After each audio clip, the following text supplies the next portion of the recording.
is rather less, sort of gets to the point where there is a better opportunity for OEMs or indeed privateers to come in year 2 or even year 3 of that regulation cycle. But it's time. We've said it before. I'll say it again now. I've said it in a fairly major piece we've put onto Daily Sports Car this afternoon. It's time for people to start to communicate this rather more clearly as to what we're going to see, when we're going to see it, and what does success look like.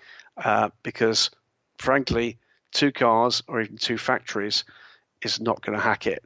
This has got to be a big step forward, and it's got to involve a little bit of body armor with something other than manufacturers coming into the ring. That's the Zach Brown news for this week. So, to summarize, McLaren will be entering IndyCar, IMSA DPI, WEC LMP2, also, I think your mic cut out, LMP1 Privateer and Hybrid, Indy Lights, NASCAR, NHRA Drag Racing, and I believe Scandinavian Ice Racing too, with links to United Autosports, Walkinshaw Racing, and Andretti Autosport. Does that sound about right? All those things are happening, guaranteed? You know what? Someone reads out the list, it sounds ridiculous, but I think you've missed something. And I can't think what it could be. Oh, Moto 2. Yeah. Moto, yes. There's new anti-handbrake grabbing technology being developed by McLaren too. So yes. Pretty amazing there. Yeah, and back to maybe the original tongue-in-cheek. I don't even know if it's tongue-in-cheek, Graham. This might be a little more serious than just ha-ha, but as I'll discuss tomorrow with my pal Anders Crone on our Week in IndyCar, there are 2 reasons for folks to constantly be in the media saying all kinds of things that are constantly changing, constantly adding new things.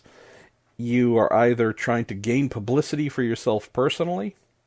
There's something where you're trying to amplify yourself. Me, spotlight me. And or there's some sort of financial gain, professional gain, organizational gain. So It's usually one of those 2 things. Sometimes it's both. Hey, look here, how can I constantly have everyone looking at me or talking about me? Then you have the other, hey, if I do this, will this benefit me somehow, benefit whatever I'm a part of somehow? I don't think it is the former with Zach. Zach's already very well known as the boss of a famous World Championship winning Formula One team. He's in the spotlight constantly. So Zach talking about IndyCar, Zach talking about sports cars, I would say reasons for him to be doing this would not be on a personal level, because he is never going to gain more notoriety by talking about things that fall well below the radar of F1. So if it's just strictly him being a hound for the spotlight, he would ignore us and just talk F1 constantly. So I don't think it's a personal thing.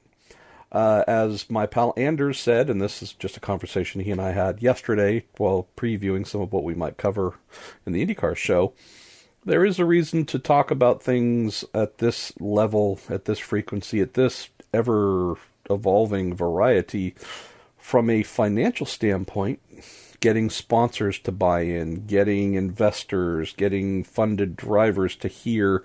I mean, would definitely be a reason to constantly be talking, constantly be throwing out options and iterations, many of which may never come to fruition. And I'll also say, for those who mentioned they'd like to hear us talk a little bit about the inside baseball bits of reporting and what we do, there are also some limitations we might mention, Graham, that I think we might be reaching in terms of like, oh, okay, really? All right, so you're going to go to the moon in an Alfa Romeo sponsored this, that, and the other, powered by peanut butter. And, okay, sure, yeah, there does come a point, I don't want to say crying wolf is involved, but there does come a point where you go, yeah, I think I might be reaching critical mass on stories related to all the things that Zach may, might, could, And look, we could also be proven completely wrong. Just a couple months from now, we could find out that McLaren Racing's in IndyCar, Van Dorn or Alonso will be piloting it, and that, again, everything, that these new updates on LMP2 plans are going to happen. That, I think, would be the most practical and the easiest one for that box to be ticked, right? They have cars. They have LMP2 cars. They're a European-based team. They obviously have been running and continue to run in the ELMS. They have made the occasional appearances in the WEC. That's a pretty easy path to go forward with. But again, just the constant evolution and possibilities. I think the fact that we're hearing from our listeners kind of all at once saying, enough! Just either do it or don't, but good God, man. I'll tell you what, I'll promise the listeners here and now, the next time I sit down with Zach, I'll put that point to him. I'll happily put that point to him. I actually have to say he's remarkably good company. No, I love Zach. I mean, we're all friends. And if he hears this, I'm sure I'm going to get a call. What the hell, man? But, look, I love the guy. Don't get me wrong. I mean, I wasn't doing all kinds of cool in-car stuff last month at the Monterey reunion in Zach's, variety of awesome cars because we don't get along. I love the guy.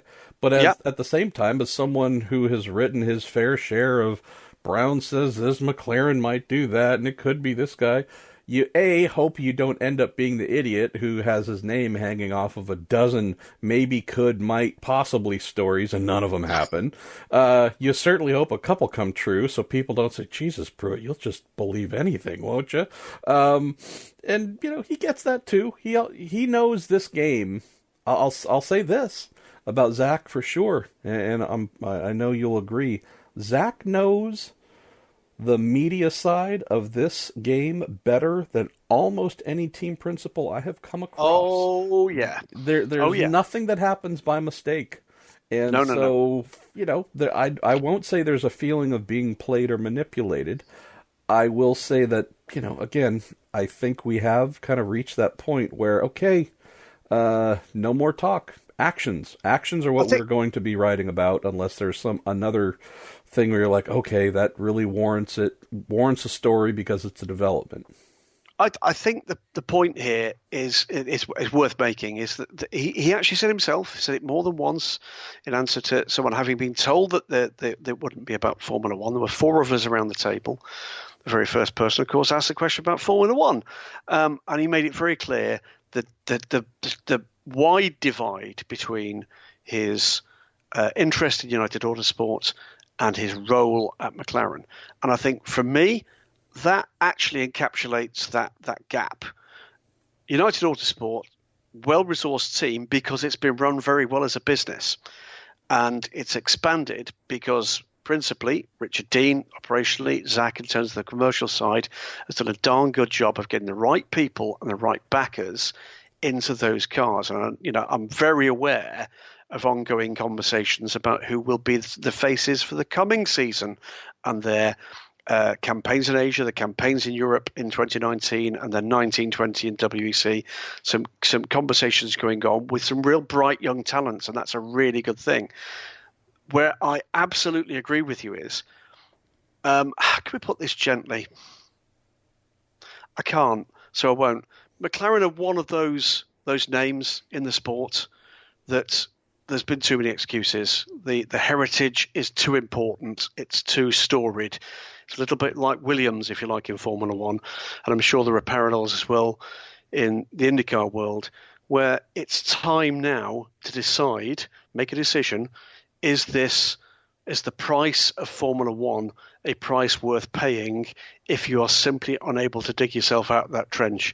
And if it's not worth paying, then let's have a plan B and a plan C. And if that plan is IndyCar and that plan is LMP1, you know what? They'll have my support. But I find it actually depressing to see that fantastic organisation with the resources they've got underperforming to the extent that they currently do.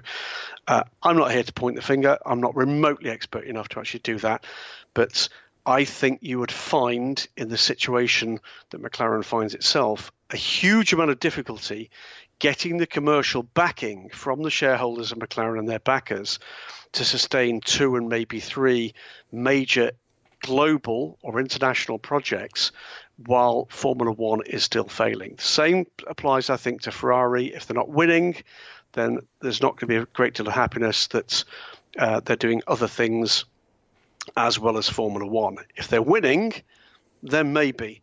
But if not, then it's all too easy to point the finger and criticise a lack of commitment to F1, which is absolutely the all-consuming raison d'etre behind what Ferrari do. And the same really comes here from McLaren. What's the plan for Formula One? If they can solve that, then maybe there's time and space to do the other things. But without doing that, it becomes too easy to criticise that being the reason why they shouldn't be doing other things. That is Zach's problem encapsulated. There's lots of things that would be very good for McLaren, but while they're still failing in Formula One, it's almost untenable that they would do them.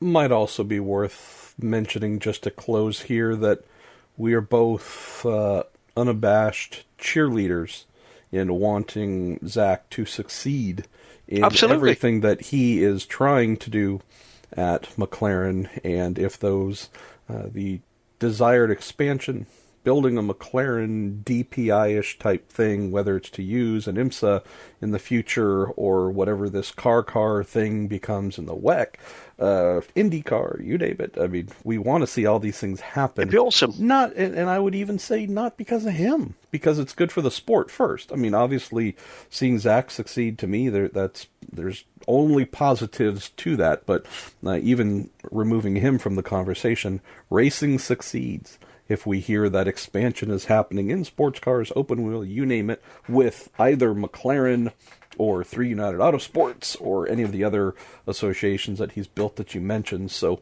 behind everything, we're hoping it all works. We also just know that we might actually need to do a story, Graham, documenting all the stories that have been written about what might happen, because there's a Zachopedia page we need to create or something. That's a great idea. Because I'm starting to lose track of all the machinations. We have a couple of great questions to move to next on tire manufacturers, and we have our friend Kevin Perez Frederico, who always sends in some great stuff, and our pal Stathis Coco has sent in a couple. I did spend some time yesterday speaking with the head of Michelin's North American racing program for a magazine feature I'm doing in the next issue of Racer. So I can't uncork all of that in providing some of the responses here. But let's dive into those next, Graham. Maybe starting with Kevin, who says, "Hello, Marshall and Graham. Do you see Falcon, Hello. Dunlop, or Yokohama ever returning to GTLM in the future?" I will throw out the benign, and I apologize, but the rather benign, never say never. If we look at Falcon, they found value at one point, and I would say, not being a part of their marketing team, Graham, but knowing how that small program was uplifted so quickly and really became, for those of us who have that David-leaning mindset instead of the Goliath-leaning mindset, we loved them. We just loved seeing them go out and fight and knock down the big full factory auto manufacturer teams, being just a privateer team with a tire manufacturer as their entry point into the factory GT Wars. Loved seeing that. I think they got a lot out of it. Can't tell you exactly why they felt that they got all they needed and left, but I don't know if we will see them back, Kev, just because other than maybe drifting, I don't see the Falcon name associated with much in the way of motorsports here in North America, at least in the things that I keep an eye on intently or even on the fringes. As for Dunlop or Yokohama, Dunlop, at least for me, since the question was IMSA GTLM, yep. Dunlop has been a supplier to a lot of series in sports cars here for many, many years. I've never really seen them in a factory-heavy direction, at least in this GTLM type regard.